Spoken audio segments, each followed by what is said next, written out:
Nous avons mis la main sur ce vieux chalumeau allemand, ou je dirais même un lance-flamme de poche, car il est vraiment petit. Il nous a fallu quelques jours de travail pour restaurer cet appareil vraiment étonnant. Voyons comment c'était.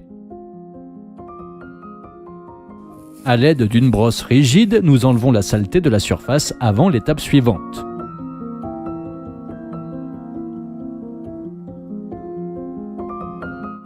Le réservoir rechargeable est en mauvais état. La peinture est craquelée, nous allons donc devoir l'enlever. D'abord, nous devons le dévisser de l'avant du brûleur, mais il n'y a aucun moyen de le faire à la main. Donc nous serrons la partie avant dans un étau et nous la dévissons de cette façon. À l'intérieur, nous avons trouvé des choses étranges. Il s'est avéré que c'était un tas de cordes de coton. Je ne sais pas vraiment à quoi ils servent. Peut-être sont-ils nécessaires pour que l'essence soit filtrée à travers eux et maintenue exactement dans la partie avant près de la sortie. À cause de la température élevée, le nœud est un peu noirci à l'avant, mais dans l'ensemble, tout est en assez bon état. Ensuite, dévissez le bouton à l'arrière du réservoir et retirez la tige de pompe et le piston, qui pressurise le réservoir et pousse le carburant vers l'extérieur. Le piston est fait de cuir et enduit d'une graisse spéciale qui permet au cuir de rester élastique et de glisser facilement à l'intérieur de la pompe. C'est le couvercle du réservoir par lequel nous allons le remplir d'essence. Le joint en caoutchouc est également à sa place. Dévissons le corps de notre pompe avec une clé à molette. Voici comme elle est petite, mais très efficace. Puis nous passons à l'avant et enlevons le support de notre lance-flamme. Comme la plupart des pièces sont faites de métaux non ferreux, il n'y a pas beaucoup de rouille, mais il y a beaucoup de dépôts noirs et une sorte d'huile. Nous enlevons ce récipient où se fait l'allumage primaire du lance-flamme. On dévisse le bouton et ensuite tout le mécanisme de contrôle du flux de carburant.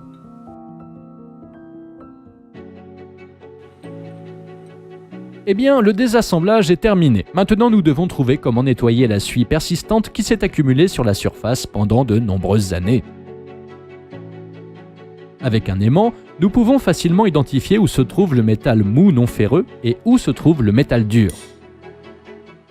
Si nous nettoyons mécaniquement du laiton doux, nous laisserons sans aucun doute beaucoup de rayures et de dégâts. C'est une méthode très inappropriée pour nous. Nous avons donc acheté un nettoyeur de cheminée au magasin et avons décidé de le tester sur un morceau de lance-flamme. Nous avons enduit le détail avec le nettoyant. Après quelques heures, nous avons essayé de le nettoyer avec le bâton. Et ça a marché. Si nous avons été capables d'enlever la suie après quelques heures, le processus devrait être beaucoup plus facile après une nuit entière dans ce liquide. Ensuite, nous prenons une grande tasse, nous y mettons toutes les grandes pièces et nous la remplissons jusqu'en haut avec le même liquide. Laissons-le tout tranquille pendant toute la nuit, en espérant qu'au matin, il n'y aura plus de suie. Pendant ce temps, nous passons au réservoir en fer du lance-flamme. La peinture a disparu à beaucoup d'endroits, mais là où elle est, elle adhère assez fermement. Cette fois, nous avons décidé d'essayer un enlèvement chimique du revêtement, donc nous avons acheté ce décapant. Il s'agit d'une sorte de gel que nous utilisons avec un pinceau pour appliquer sur la peinture. Et vous ne le croirez pas, en une demi-heure, quelque chose commence à se produire sur la peinture, et elle commence à se détacher du métal, formant ces bosses sur la surface.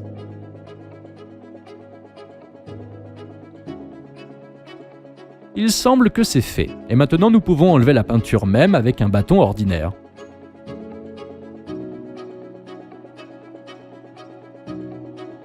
Cela ressemble à une peau qui pèle après un coup de soleil. Voici ce que nous obtenons. Nous avons été surpris de constater que même sous la peinture, il y avait des poches de rouille qui se sont frayées un chemin le long de ces chemins sinueux. Nous allons enlever la rouille avec du papier de verre. De cette façon, nous enlevons la rouille et rendons la surface mate pour que la nouvelle peinture tienne mieux. Après une heure de polissage, nous obtenons ce résultat.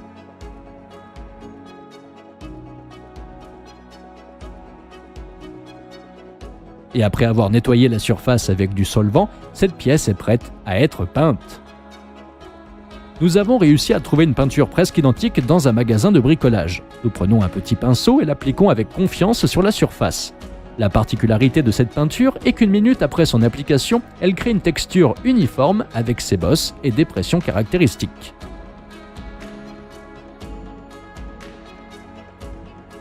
Suspendez le réservoir à la verticale et laissez-le sécher. D'ailleurs, lorsque nous avons décidé de laver le pinceau, la peinture crée ces motifs fascinants.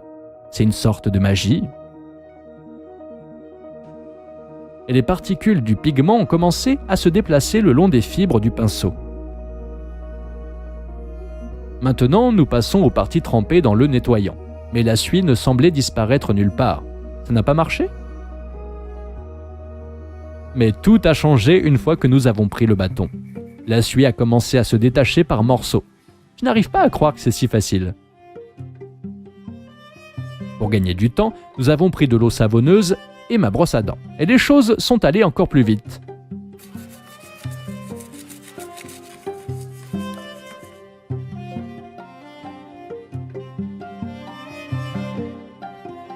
Puis nous avons fait la même chose avec les petits détails.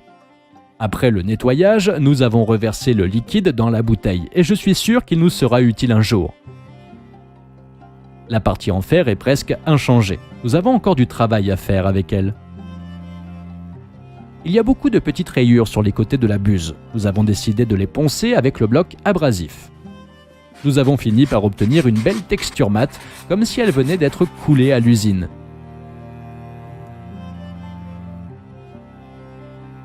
Nous avons eu beaucoup de mal avec la partie en fer, et nous avons finalement réussi à la nettoyer.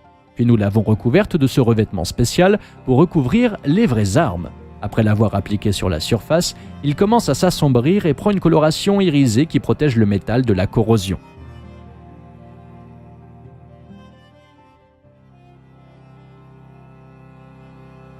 En utilisant une éponge abrasive, nous enlevons les résidus de suie sur les petites pièces et polissons le récipient. Nous alignons l'arrière du régulateur de carburant. Nous constatons également que notre réservoir est déjà sec. La bonne nouvelle est que toutes les inscriptions sont intactes et bien visibles. Toutes les pièces sont prêtes. Nous pouvons donc commencer à les assembler. Nous espérons que finalement, notre lance-flamme fonctionnera. Tout d'abord, nous vissons la buse, nous insérons le filtre et nous vissons le réservoir.